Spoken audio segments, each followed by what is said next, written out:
Welcome, audience members. If you're listening and you're a male, what is it like? Have you ever thought about, reflected what it's like to be a male, a normalized dominant identity in this societal system? What's geared towards you? What works? If you're listening and you're not a male, have you ever thought about or wondered, hey, what is that experience like? Come on in and join us today. Let's find out. My name is John Schenk. My experience comes from my work career, I guess, mostly. I'm from Ohio. I was an elementary trained educator. I became a building principal of an elementary school.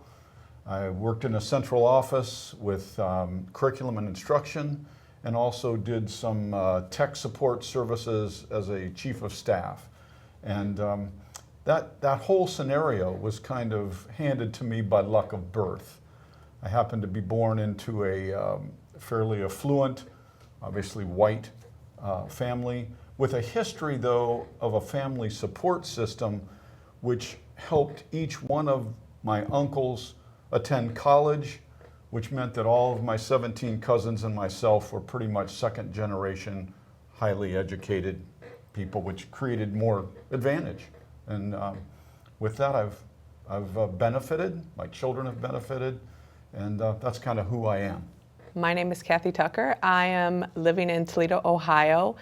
My introduction, I think I'm going to try and wrap it up in the idea that I view myself first and foremost as a leader in my family. I'm married with 4 children, but I refer to myself as a community leader. So I started my career in banking, and I've been in the banking industry for about 15 years. In between that, I ran a nonprofit organization. And that's where I really developed this passion and this love for uplifting our communities. And I learned a lot about how individuals that are leading in communities really should be thinking with the servant leadership mindset. And so my journey took me into corporate leadership, and I currently serve as an executive leader for a local credit union in the Toledo area. And this December, I will be graduating with a law degree from the University of Toledo College of Law. And the purpose for me going to law school is there are a lot of injustices in our systems, and I think there's a need for transparency. But most importantly, there are a lot of people in our world, in our community, that deserve an advocate. And so my hope is when I graduate law school and pass the bar, that I can use that to, again, be a community leader and a leader in the law. So that's just a little bit about me. My name is Angel Tucker. Thank you for having me. I'm from Toledo, Ohio. My beginnings are very humble. I grew up in inner city Toledo. In doing that, of course, I saw a lot of things as a youth that you probably don't expect to see. But luckily for me, I had a mother who was very forward thinking. She was college educated.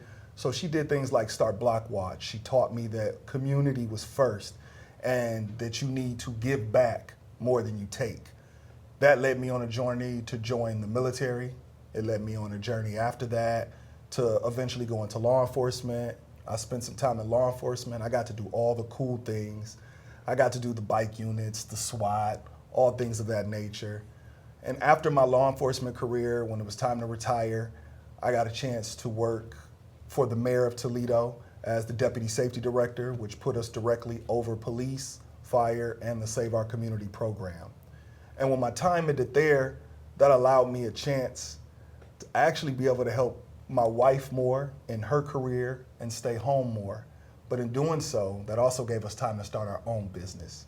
And so we will be launching in 2025 our own wine business in Toledo, where we will be manufacturing wine as well as distributing it. So basically that's kind of my third act, if you really think of it. But in it all, even in the wine business, the forefront for us, and when I say us, I mean my wife and I, is community. How does this better our community? How does this affect our community? So I think my common theme is through everything that I've done and that I've learned is that my community has always come first. And I think that's just something naturally inherent inside of me. That's just who I am, and that's my story. I am so excited to have you all here today. Audience members, I met Mr. Angel probably about 10 years ago. My first book, Tactical Communication, is written for first responders. And so I train a lot of first responders, law enforcement.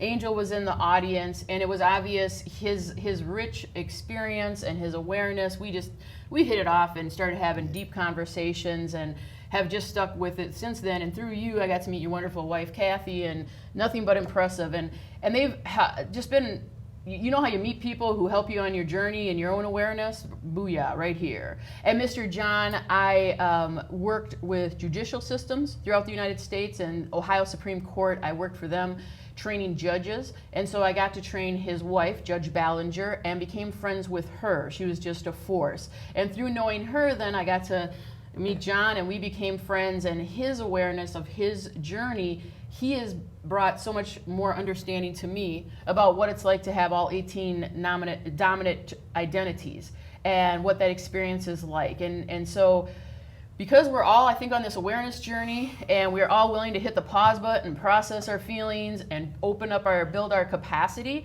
we've just had rich conversations. So it only made sense that I'd bring you guys in when I wanted to talk about the male dominant identity. What is it like to have that identity? Because I know our listeners, I think if you're not a male, we're like, oh, let us tell you what it's like. We're like, from our perspective, but we're not living it. And I think sometimes we don't even give voice because we think we have to deal with male dominant all the time, so we don't just have a conversation about it. So I'm going to shut up for a hot minute, and you guys talk to me. What is it like to have that male dominant, that identity? Now, keep in mind, I'm speaking from my experience as a man. But and I know, I'm going to cut you off, Angel. I think audience members, of course, we're dealing with patterns. So you know what I mean? So when these guys bring their experience, it's from their experience, but there's some commonality in it. So I appreciate that, Angel. Yeah, I'm going to be honest. I had a conversation with my wife. I don't even think it was a week ago. And I'm about to be 50. And I'm like, when does that thing inside of me as a man stop as far as that bravado, that And honestly, as a man, there are times I just feel immortal. I feel in a better position to protect. I feel in a better position to just travel and move throughout this earth as a man, because I feel like the things that are projected upon women don't happen to me as a man. Like, what are those things? We got a ride over here. I won't say the company, no free advertisement, right? But if I thought about, like, if my wife was doing this alone, I would be concerned, because that's how I was, taught societally. I even look at, simple things when we go buy cars, or get a car repaired. I know some places, if they see her come up with car seats in the back, they're going to tell, oh, this is bad, that's bad, the kids. But as a man, I don't really worry about that as much, because they're assuming that we know more. A lot of times, until they meet my wife, people look to us for the answers, look to men for the answers, or men for the direction. So there are those moments where you feel like, hey, I'm able to move a little freer throughout the world. I'm able to move a little more spontaneous. Right. I don't think about it. Right. Yeah, I feel the same way. I think that's a commonality that we have. That I can remember when my daughter was going to purchase her first car, and she had these interactions, and then I went to help her, and the interactions changed. Deals got a little bit better. The insurance, that whole thing about buy the lifetime insurance for your car. Well, I think she was nibbling on that. And I said, no, you don't want to do that. You're being taken down a road. And then obviously the guy kind of smiled and said, well, yeah, okay, because I was there. So just that presence changed that conversation. We were talking about the immortal thing earlier too, and I can remember when I was younger, you're bulletproof. And so when you are in situations, you just feel like you're in control. And Angel said that there is a time. I'm 70 years old, and you do begin to find that, I got to think where I'm going to walk. Whereas before, that was never an issue for me. It was just like, I'll walk anywhere I want to do. I'll puff the chest out, I'll do it, I'll protect, I'll make sure those things happen. And so clear with when you talked about your wife and being what's safe and secure yeah, when I'm with her, I felt pretty good. You know, I can deal with this. We can go anywhere we want to go. And then when she's alone, it's a whole different ballgame. You know, John, it's crazy you bring that up because I can think of 2 times.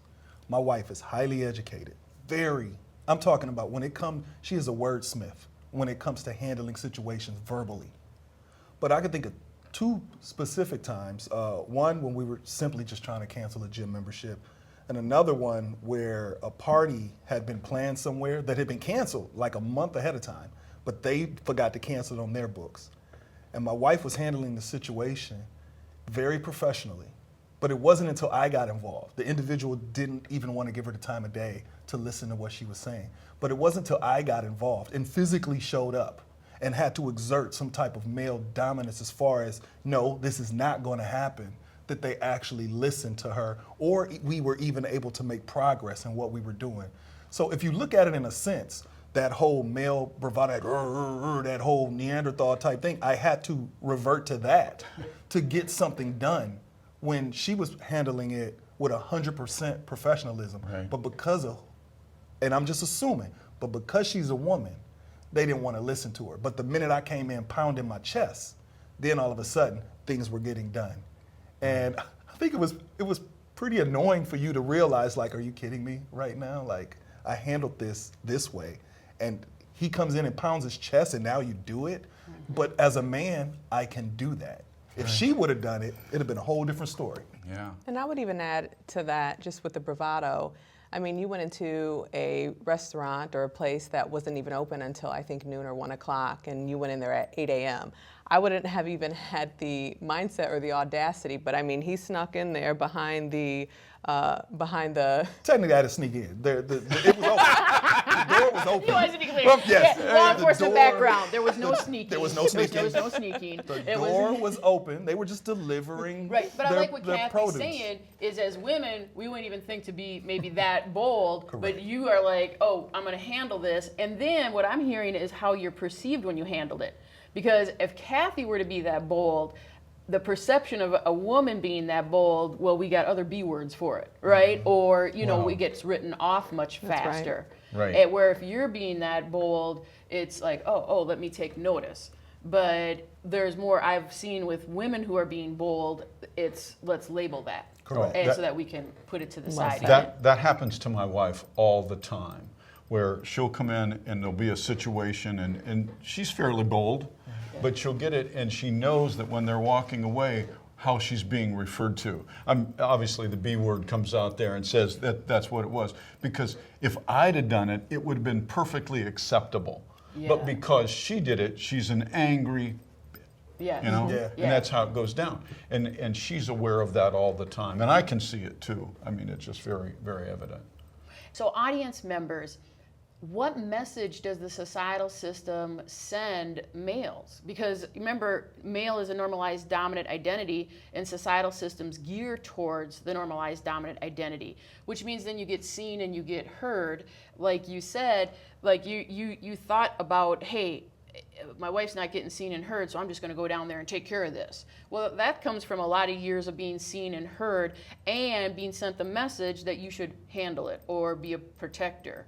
And I ask, like, audience members, for women, we see through media, through the societal system, we've been told that we have to be aware at all times because we might be taken advantage of. I mean, how many shows are there where women are getting abused or hit or raped or, you know, but it's very clear that women are vulnerable, where the message oftentimes is and that men aren't as, which we know statistically isn't true and it isn't individual experiences, but those messages, they're sent to us, and then how do we internalize them? You know? Yeah, that just makes me think those messages also come to males. I grew up in a culture where there were 3 stations, so everybody watched the same shows. And I'm going back to the shows that influenced me. Watched Gunsmoke, I watched Combat, I watched Fathers Knows Best. Now, some of our audience even members, the title. some of our audience members are going to have to Google that Well, because yeah, there's an age thing here. But yes, But even look at the title, Father Knows Best. I think that sends a message that I'm supposed to have answers. Yes. I'm supposed to be the guy, and it's. I'm not trying to control. I'm trying to protect, I mean, Gunsmoke, Miss Kitty was always in need. Almost every episode, she needed some kind of saving from some bad guy. And Matt would always be there, okay, and making that happen. So those messages come very strongly to males also. That you should protect, you should Protect, have an answer. have the answer, be the guy, be the lead kind of. And again, I go back to Father Knows Best. That was a family show in which Father knew best. Oh, every week, Father knew best. So those kind of things go with you, and you internalize them. That's really interesting. As I'm listening to you all speak, as a woman who has been in corporate, predominantly male-dominated spaces, I've always looked at this as men are trying to dominate me or control me. And now I'm starting to think, in some regard, do they believe they're trying to protect me? And if I think about those in my mind, I can think of a lot of different examples where I felt like I needed to assert my own dominance because they're making suggestions or maybe telling me not to speak about something, maybe telling me not to assert a certain topic or make a certain decision. And I'm like, well, they're just trying to control me. They're trying to hold me back because I'm a woman. But now I'm contemplating, did they believe and maybe they felt like they were protecting me? Don't contemplate too much, baby, because the truth of the matter is a lot of times men are trying to control. Yeah, I was thinking that same thing. Men do not, that's just something within men. What I will say is those men that are close to you, those men that actually have relationships with you, it is so ingrained in us that we have to protect. And I saw an analogy once where a guy was saying, if you hire a protection firm or a security firm or a bodyguard and they say, don't go this way, go that way, that's what you're going to do.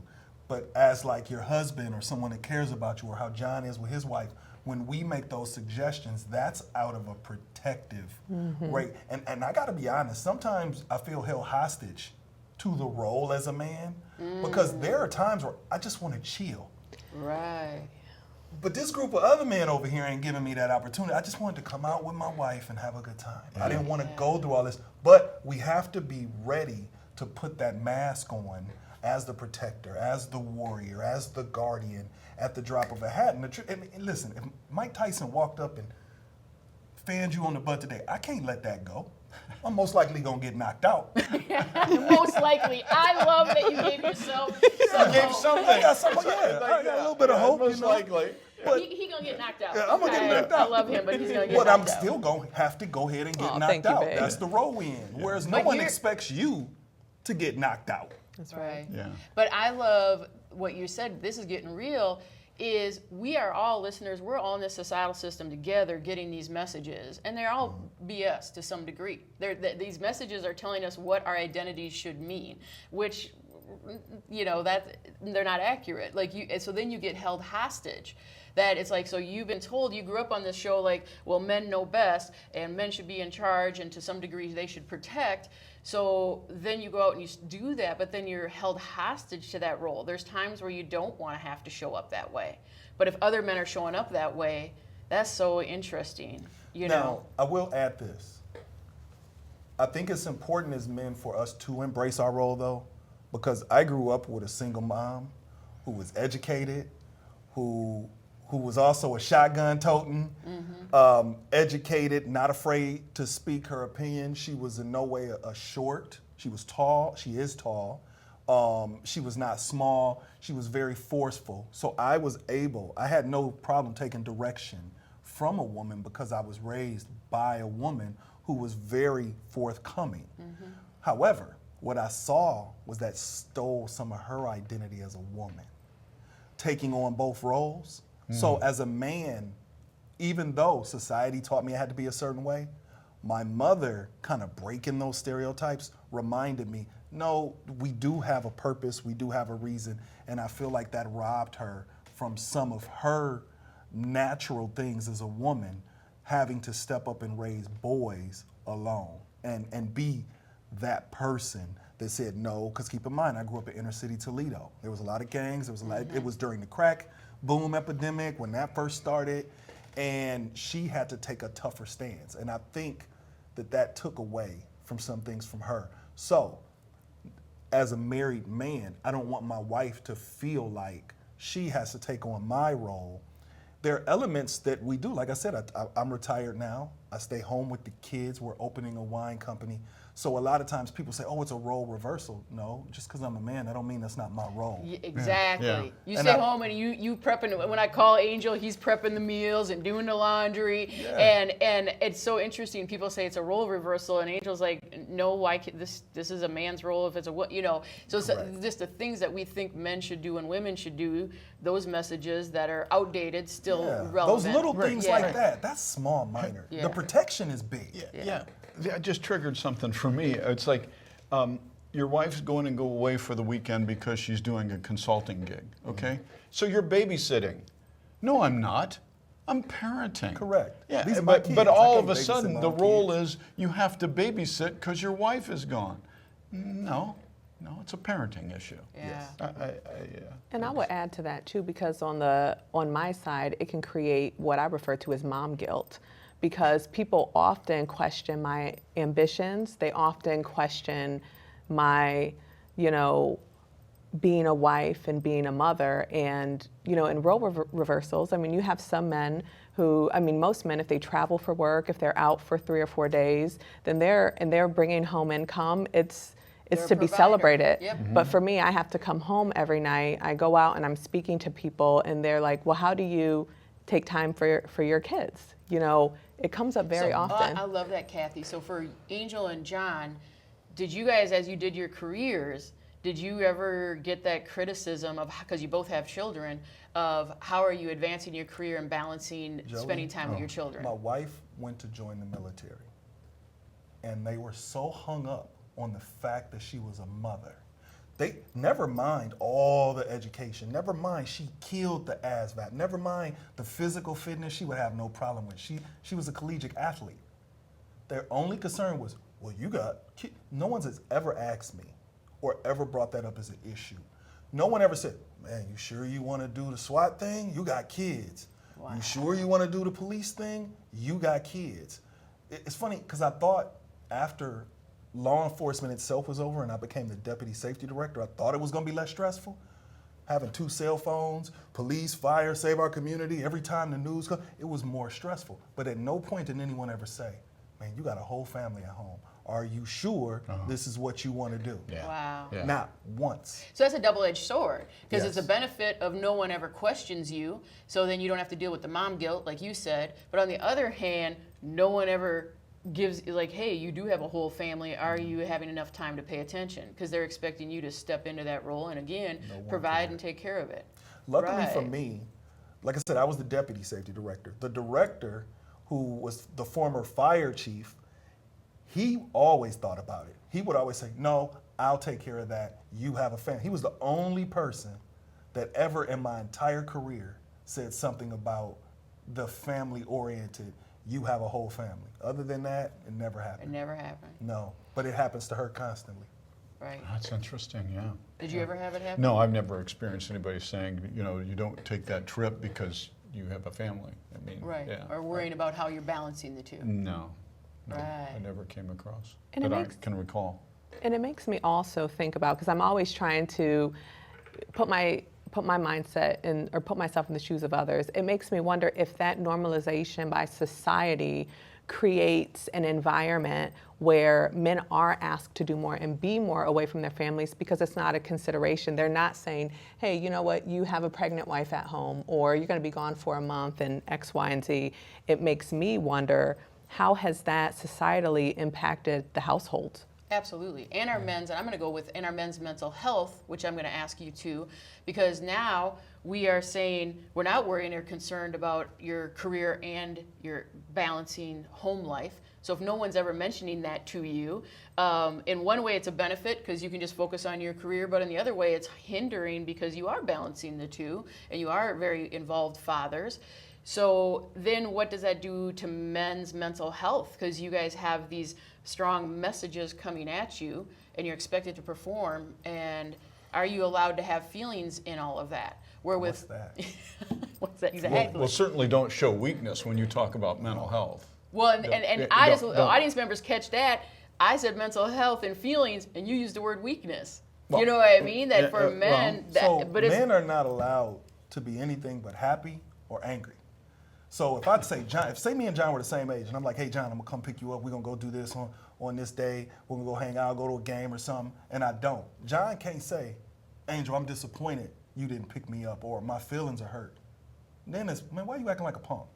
yeah. But the truth of the matter is, so he has to be angry. But he really is not angry. He's hurt. Like, I wanted to hang out with my friend, and you just blew me off, and what happened? But we can't express that, nor have we been taught to express that. So in 2020, I won First Responder of the Year from the Mental Health and Recovery Board for the work that I do with mental health and awareness. And I'm not shy about it. I'm diagnosed with PTSD. And through therapy on that helped me start to identify with feelings and how I feel, and really being able to express them and understanding sometimes as men, we think we're enlightened. I think I'm expressing my real feelings, and then I'll have to come back later and say, no, the truth, babe, is I was really feeling like this. Yeah. So when it comes to that gap, women are up here, we're way back here on that road of being able to, so even now, and us being able to talk about this, there's still postures and statures that we're gonna take unintentionally, just Yeah. because it's so ingrained in us as men. And that societal system, those messages of what this identity should be are so ingrained. You'll be happy And- to know, I'm sorry to interrupt you, but you will be happy to know that a lot of men are taking a step forward in that. Absolutely. Every first Saturday, we have a men's cigar mental health group that I go and I talk with and I speak with, and we're part of, and that's just men getting together and realizing we have to start fixing us before we can really do everything that we feel as men we're supposed to do. So I like And that. so I we've like. got to have the cigar thing in front of that because it gives us the reason for doing it. I mean, Yes. think how Yes, we're you covering can't- our ass. Yes, you Yeah. can't even That's just get true. together. Okay, That's and right. we're not going to get together and talk about mental health. We're going to smoke cigars, Cigars. and we might talk about some mental health then. Yeah, That I mean, is man, deep. that's That's deep. deep, John. And so, audience members, this is a tool. So, how much have we bought into the messages that men are sent, and we expect of them? You know, so I expect that Angel and John will be a protector or take the lead. You know, and sometimes it's unconscious. And then, are we creating space for the men in our life so that they can start to have conversations and talk about feelings? And audience members who've been with us for a while, in season 1, episode 5, remember we talk about how to process feelings. And number 1 is just to name the feeling. And we discussed how for some people, just naming a feeling is very difficult. And what I hear you saying is if you're a man, sometimes if you have that identity, then that becomes difficult to name a feeling. To say, oh, I'm slightly depressed is not something that might, you know, you've been encouraged to ever say. So that's, yeah. Yeah, and the one thing that caught me when Angel said that, I don't think I've ever said to a man, "You hurt my feelings." yeah, I've think never I've- said it, ever, Right. Yeah. ever. And then I think about how does that impact us raising young boys? Because I see that as well, because as women, right, we a lot of us, I know myself, I will share the spectrum of the emotions that I'm feeling, and I want my children to be able to do that. But when it comes to raising young boys, I see often where they are angry or happy. And as women, sometimes, you know, you feel like you're being held hostage. I also feel like that because I go, if I teach my son to say my feelings are hurt, will society see him as soft? Yeah, because I see that on the playground with my own children. Is a little boy was expressing that he was hurt, and another kid goes, "Oh, he's a mama's boy."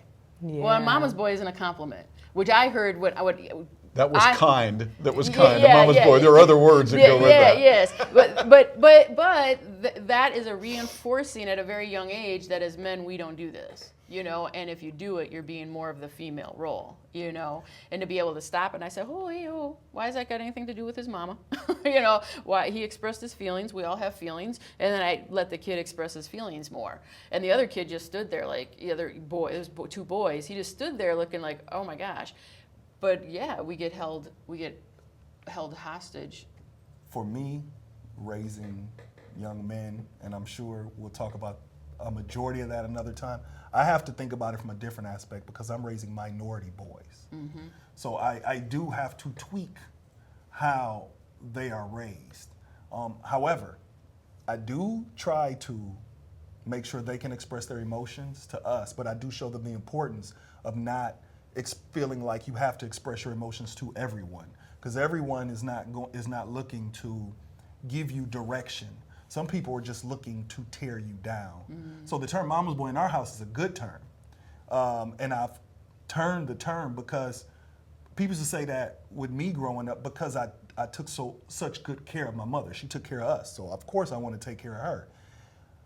Our son, Amir, he might be my twin, but he leans towards her. But I want him to do that because the way you treat your mother is the way you're going to treat your wife. And so I want sons that are going to be good. So I have recoined that term in our home, but I'm probably one of the few. So that's another thing we have to do, is learn how to recoin terms and recoin our role.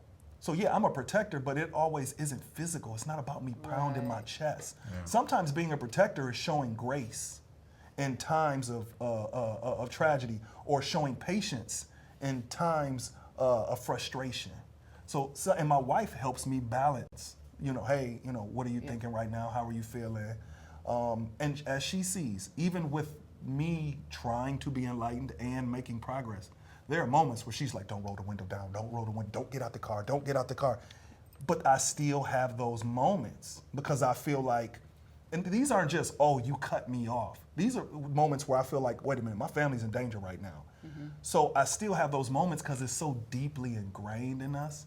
And I'm sure some of it is the PTSD, but for the most part, it's that role as a man that you That's feel. The messages have been ingrained that you got to be protector at all costs. I mean, and some males, obviously that message has been sent and it's embedded and has been picked up on, and for some males it's been sent and it's not as embedded. We understand there's a spectrum. So audience members, what messages do you see that are sent to men? I'm learning from you guys that's been, be a provider, be a protector, have the answers, like father knows best, so you guys show up thinking you need to have the answer in order to be a man or a successful man.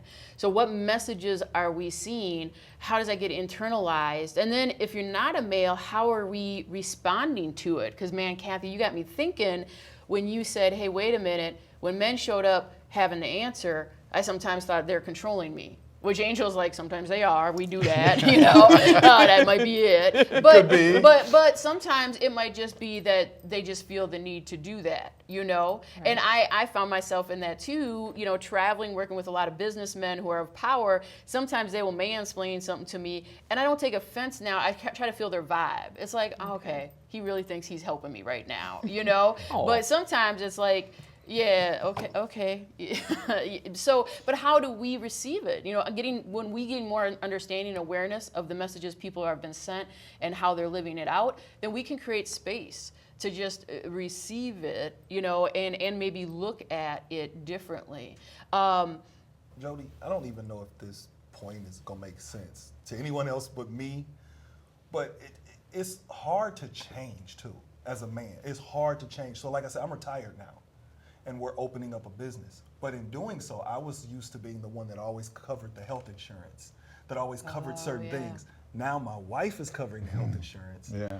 And it feels weird for me when I go in and put the card down and my wife's name is at the top. I'm like, it's supposed to be my name. I'm the man. Yeah. Boy, that is so true. Yes. I mean, I'm in this Did that happen to exact you? same situation. Everything is shifted over. It's got her name on it, and Yes. now it's just very different. See, and that's for me is insightful because I don't know about you, Kathy, but I'd be like, who cares who's providing insurance? Like I don't want to. I know, but I would never have created a space or held capacity to think you're going through something when that happens. Do you know what I mean? Yeah. I would never even think that that's triggering something for you. But now understanding that, hey, that we're aware of when we're not providing the insurance or not providing, and it does sometimes trigger feelings. I wouldn't, I'd be like, that's dumb. I would not hold a space to let you process that feeling. Which that's the other thing, audience members. How do we as women sometimes reinforce these messages? Because I had a friend who told me, male friend, told me that someone hit on his wife, and his wife is very attractive. And I right away said to him, I said, and you ain't in jail? Boom. I just reinforced Oh, yeah. all these No messages. My question. response, well, you ain't in jail. That means, well, you should have beat him up. You should have been a protector. And so I reinforced the messages that he's getting, rather than going, hey, good job not, holding the space and not letting that bug you, and and then even going a step further and going, man, you want to process that? Because I know, that had to bring out some feelings. But I don't even think to do that with my male buddies. Don't even think to. This conversation has been so informative to me as I reflect on it, and I feel like I've grown in the last 30 minutes.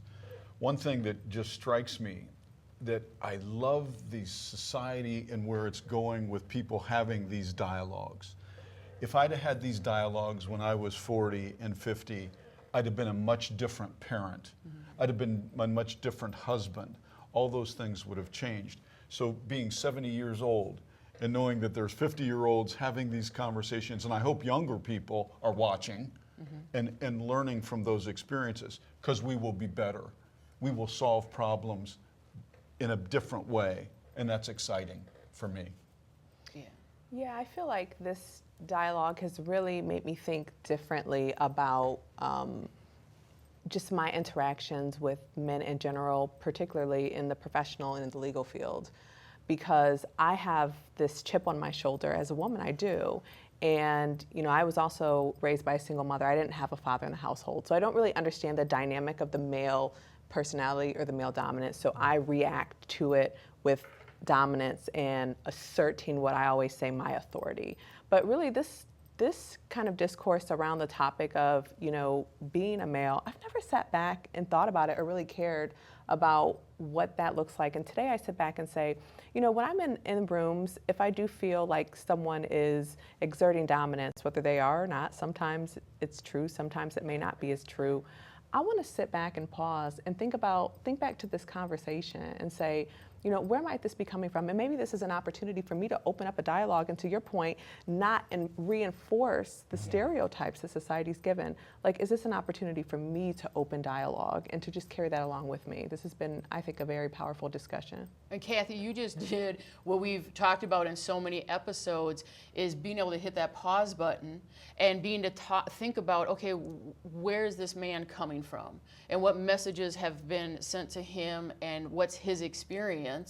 And kind of taking that into consideration before I just have a reaction. And if I can have some of that consideration and understanding, then I can listen to understand, not listen to react. 100%. And sometimes I agree with you. I come in as a woman and I'm ready to react. I'm ready, I'm ready. You're on defense almost, or what you said, that chip in the shoulder. But the more I have male friends who are willing to share and give me understanding, the more it's like, hey, I can come in ready to hit that pause button on myself, ready to gain more awareness of their experience. And it doesn't mean I'm going to justify bad behavior, quote unquote, or inappropriate behavior, but it means I'm not going to lead out with, reaction. Well, and your ability to hit that pause button could cause the male to have a little ability to hit his pause button and maybe learn from that experience too. I went through my life with unawareness. I mean, it wasn't until these last 10 or 15 years, knowing Jody, that I've been able to say, whoa, how did I respond? How was I out there in the world? And she said, what? I just wasn't aware. I'm just on my fast track, my lane, and that's where I was staying. Yeah. So that pause can help both parties. Yeah, and I think to your point, it creates, instead of, a confrontation, which I think confrontation is healthy, but maybe an invitation. Because if we can pause and I can reflect and contemplate and have a dialogue, that also invites that individual to be educated on where I'm coming from. And anytime you can open that up, I think a lot of times you get a positive outcome. Yeah, you walk away with new understanding. 100%. And that's what this podcast is about, is bringing up, hey, we all grew up in a societal system together. We all have identities, and some of our identities are normalized, some aren't. We are all sent messages. And as much as we want to say we don't want that to impact us or affect who we are, it does. Those messages, we've internalized them. And whether you're a female or a male, we have operated out of some of those messages. And so as we close out, I want to thank Angel and John for being here, giving us your perspective of what it's like to be males in our societal system, the messages you're sent, how that affects, and for Kathy letting us think about, hey, how are we showing up as females and responding to males when they show up in the workplace or at home. Audience members, hopefully we gave you some new things to think about, deeper awareness, understanding, so that together we can build our capacity. Can't wait to see you next time.